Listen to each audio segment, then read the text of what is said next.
Rates climb near two-month highs, but our next guest says the recent run-up in yields may be overbought and is heading for resistance. Joining me now on set, Chris Verrone of Strategas. Tell me more, because that seems to be the issue at hand that we need to focus on.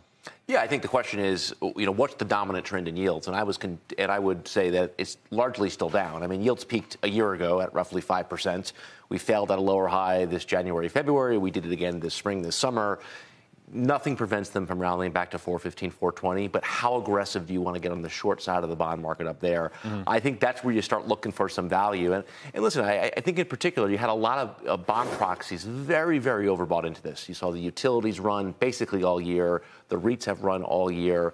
Let them correct, let them come in. Where do we want to step in and buy weakness? I think that's the next thing we should be focused on. Let's focus on yields before we do some of the other spaces. And I want to ask you about utilities because I referenced a note that was out within the last hour. What if higher for longer is going to become a thing? And maybe we weren't so convinced it was because the Fed cut 50 basis points and we know they're just beginning.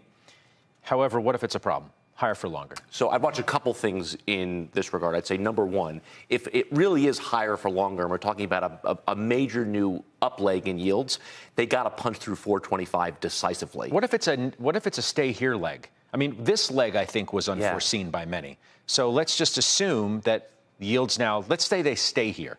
You know what's curious, Scott, about this leg being unforeseen by many? I might push back on that. When you look at what yields do around Fed cuts, believe it or not, they tend to go up. They tend to bounce. Think about the 95 cut, right? That was their mid-cycle slowdown. That was your non-recessionary rate cuts. Yields were falling into it.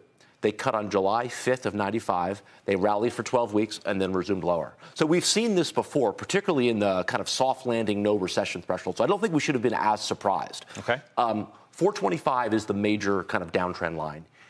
Underneath there, I think you play by the same rules we've played by all year. Ultimately, rallies and bonds are opportunities to get long. Above 425, all bets are off. What about equities?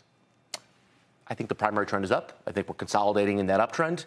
Maybe 5,400 on a pullback here. I don't think it's the end of the world. But what I care about is look at the status quo, right? What's been driving this market all year? Financials, industrials, and a very benign credit environment, right? If the status quo has to change, I think we need to see deterioration in those groups. And I think it's too early to make that your base case. It's an election month. VIX is breaking out here a little bit. I think you can get a consolidation or a pullback.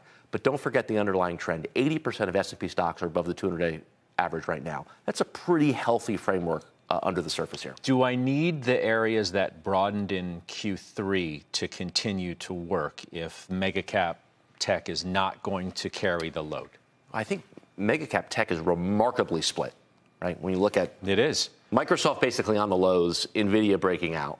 Apple's been stuck in a range, Alphabet lower. Amazon weaker, right? You can go name by name by name by name.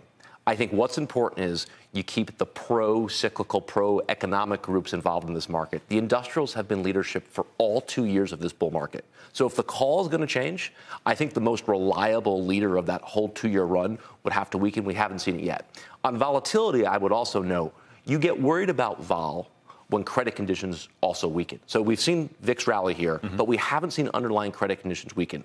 Those two are siblings. When they both go at the same time, you get uncomfortable. That's not been the case here. Let me lastly ask you about the utilities call, because a competitor of yours at another shop came out with a note just before we came on the air and said, fade utilities.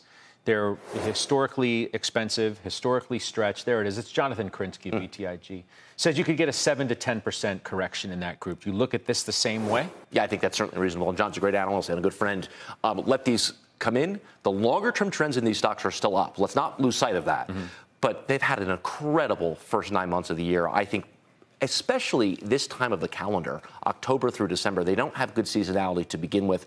Let them come in here. You know, what's interesting, when you look at globally all these utilities, I think what's been really underappreciated the last 2 or 3 weeks, the Chinese and the Hong Kong utility stocks have been massive underperformers. You've seen this complete migration away from anything defensive in that part of the world, and it's bearing itself out in these UTs as well. I mean, utilities, and everybody knows that they've done really well, but when you look at the sector performance, the outperformance by tech and comm services is barely above the utilities. It's up 25% as a group year to date. Tech's only 28. It's pretty remarkable. In some respects, tech strength has almost been overstated this year to an extent.